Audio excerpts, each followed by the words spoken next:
인생은 어쩌면 먹는 문제가 핵심이 아닌가 싶습니다.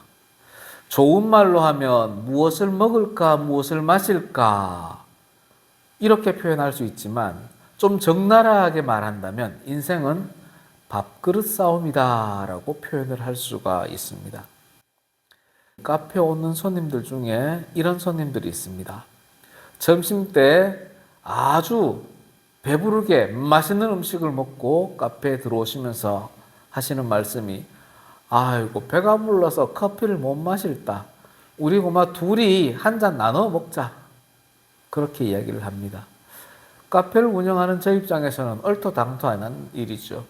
1인 1음료를 해주셔야 됩니다 라고 말을 하는데 속으로는 어떤 생각을 하느냐 하면 저분들이 이 카페에 왜 오실까? 카페에 온다는 것은 배불리려고 카페에 오는 건 아니죠. 차는 하나의 작은 매개체일 뿐이고 함께 식사했던 사람들이 이곳에서 대화를 나누고 교제하는 자리가 카페인 거죠. 이걸 교회로 살짝 옮겨보니 이렇습니다. 우리가 교회에 왜 올까? 예배당에 왜 올까? 하나님 앞에 왜 나올까? 여러분 왜 나옵니까? 음식 구하러 옵니까? 복을 구하러 옵니까? 근본적인 목적은 하나님을 예배하는 것이고 하나님을 경배하는 것이죠. 하나님께 감사하는 것이 우리가 하나님 앞에 나아오는 예배당에 나아오는 근본적인 이유입니다. 그런데 우리가 예배당에 나오면서 오늘은 무엇을 빌까? 오늘은 무엇을 간구할까? 오늘은 무슨 은혜가 내게 임할까? 이것은 부수적인 거죠. 주객이 바뀌었다는 겁니다. 예수님께서는 제자들에게 가르칩니다. 어떻게 기도하라고요? 우리에게 날마다 일용할 양식을 주시옵고 우리랍니다. 나 개인에게만이 아니라 나 하나하나가 모인 우리에게 공동체에게 뭘 달라고요? 일용할 양식을 간구하는 겁니다. 일용할 양식을 구하는데 그 시점이 언제라고요? 날마다. 오늘 먹고 일주일 안 먹는 게 아니라 음식은 날마다 먹게 되어 있습니다. 그런데 예수께서는 말씀하시기를 날마다 먹을 음식을 일주일치를 구하라 하지 않고 어떻게 해요? 일용할 양식, 하루하루 먹을 양식을 구하라고 말씀하십니다. 그렇다면 예수께서 우리에게 가르쳐 주신 일용할 양식이 도대체 무엇일까? 우리가 한번 깊이 묵상해 봐야 합니다. 예수께서 말씀하시는 이 일용할 양식은 육의 양식만을 의미하는 것이 아니라 오히려 더 큰 의미가 숨겨져 있습니다. 일용할 양식, 이 음식은 누가 주셨어요? 창조 때부터 하나님이 우리 인생에게 주신 것입니다. 은혜입니다. 창세기 1장 29절입니다. 하나님이 이르시되 내가 온 지면에 씨 맺는 모든 채소와 씨 가진 열매 맺는 모든 나무를 너희에게 주노니 너희의 먹을거리가 되리라. 아멘. 하나님이 창조하시면서부터 인생에게 주신 것이 바로 음식입니다. 수고하지 않아도 먹을 수 있도록 해주셨습니다. 그 후에 아담과 하와의 범죄로 인하여서 수고하여야 먹을 수 있는 음식이 되어 버렸습니다. 예수께서는 창조 때에 하나님의 은혜를 되새기라고 가르쳐 주십니다. 어떻게 가르쳐 주시느냐? 누가복음 12장 29절입니다. 너희는 무엇을 먹을까 무엇을 마실까 하여 구하지 말며 근심하지도 말라. 아멘. 예수께서는 하나님이 일방적으로 주시는 생존을 위한 음식을 되새겨 주십니다.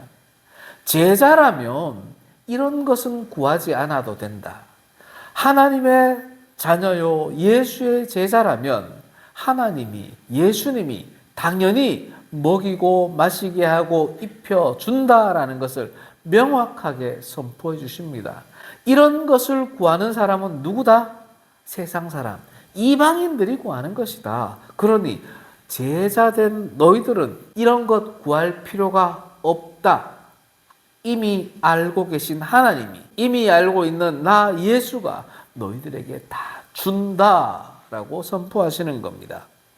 예수께서는 제자들에게 무엇을 먹을까, 무엇을 마실까 염려할 필요가 없다고 말씀을 하십니다. 왜 이렇게 말씀하실 수가 있었을까요? 예수께서 공생애를 시작하실 때 사탄에게 시험을 받으십니다. 그 시험 중에 하나가 이거죠. 네가 만일 하나님의 아들이거든 이 돌들에게 명하여 떡이 되게 하라. 예수께서는 음식에 대한 시험을 받았더랬습니다. 그때 예수께서 말씀하시죠. 사람이 떡으로만 살 것이 아니요 하나님의 입으로부터 나오는 모든 말씀으로 살 것이라. 아멘. 예수께서는 이미 육신의 배를 채울 음식이 문제가 아니다라는 것을 제자들에게 본인의 시험을 통해서 가르쳐 주셨기에 제자들에게 무엇을 먹을까 무엇을 마실까 염려하지 말라고 정확하게 가르쳐 주신 겁니다. 우리는 성경 말씀을 다 알고 있습니다. 예수님이 시험받은 것도 알고 있습니다. 제자들에게 무엇을 먹을까 마실까 염려하지 말라 하신 말씀도 알고 있습니다. 그런데 오늘 본문 말씀에 일용할 양식을 주옵시고 라고 기도하라는 이 문구 때문에 우리는 또 앞에 것을 잊어버리고 하나님 일용할 양식 주세요. 우리의 쌀독에 쌀이 떨어지지 않게 해주세요. 김치독에 김치가 떨어지지 않게 해주세요라고 기도를 하고 있는 겁니다. 예수께서 말씀하신 일용할 양식, 그게 과연 정말 음식일까요? 여러분 음식이라고 생각하십니까? 그렇지 않습니다. 염려하지 말라. 음식에 대해서는 염려하지 말라. 하나님이 이미 다 알고 계신다. 이런 것을 구하는 것은 세상 사람들이나 구하는 것이지 제자된 너희들이 구할 일이 아니다. 다시 말해서 너희들이 구할 일용할 양식은 따로 있다라는 것을 우리에게 가르쳐 주고 계시는데 정말 우리가 구해야 할 것이 일용할 음식일까요? 아니죠. 구해야 할 일용할 양식은 바로 하나님 말씀인 겁니다. 왜 그럴까요? 예수님이 바로 양식, 생명의 떡이기 때문입니다.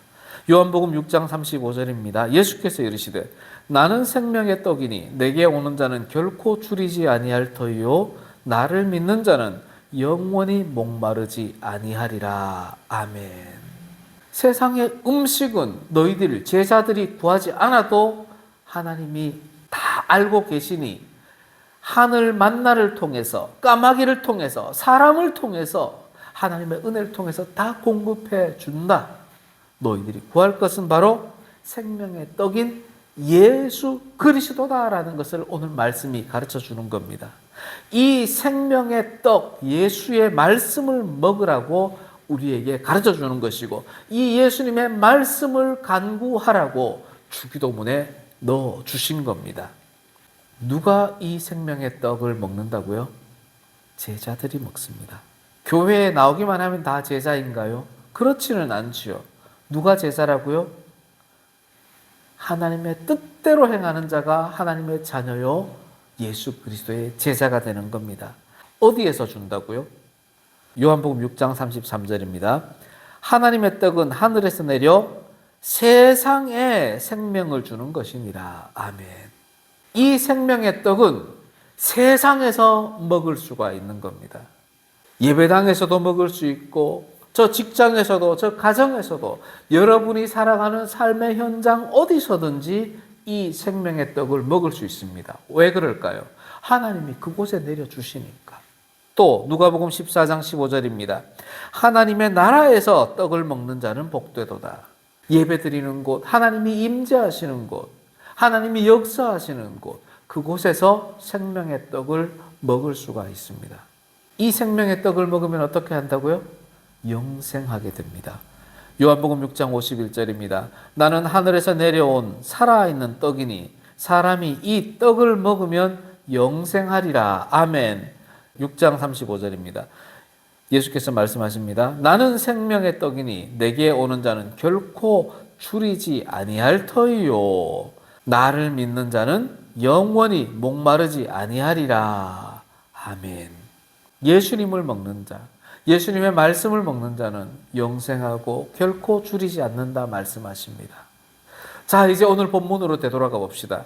예수께서 제자들에게 우리에게 날마다 일용할 양식을 주시옵고 이렇게 기도해라 라고 가르쳐 주셨습니다. 이 기도의 의미가 아직까지도 음식이라고 생각하십니까? 예수께서는 생명의 떡, 주님의 말씀을 간구하라고 가르쳐 주시는 겁니다. 얼마나, 어떻게? 날마다 일용할 양식을 간구하라고 우리에게 가르쳐 주시는 겁니다. 오늘 주일 말씀을 듣고 집으로 돌아가면 일주일 동안 각자의 삶의 현장에서 세상 속에서 살아갑니다. 그 세상 속에서 오늘 말씀을 깨우치고 오늘 말씀을 적용하고 오늘 말씀이 하나님께서 내게 주신 생명의 양식이구나 기억하며 살아간다면 그 순간순간이 생명의 떡을 먹는 시간입니다. 사랑하는 성도 여러분, 하나님은 생명의 말씀을 우리에게 간구하라고 하셨고 또 그 생명의 말씀을 날마다 우리에게 주신다고 약속하셨습니다. 세상의 음식이 아니라 하나님의 생명의 말씀으로 승리하는 삶, 영생을 체험하는 삶이 되기를 소망합니다. 아멘.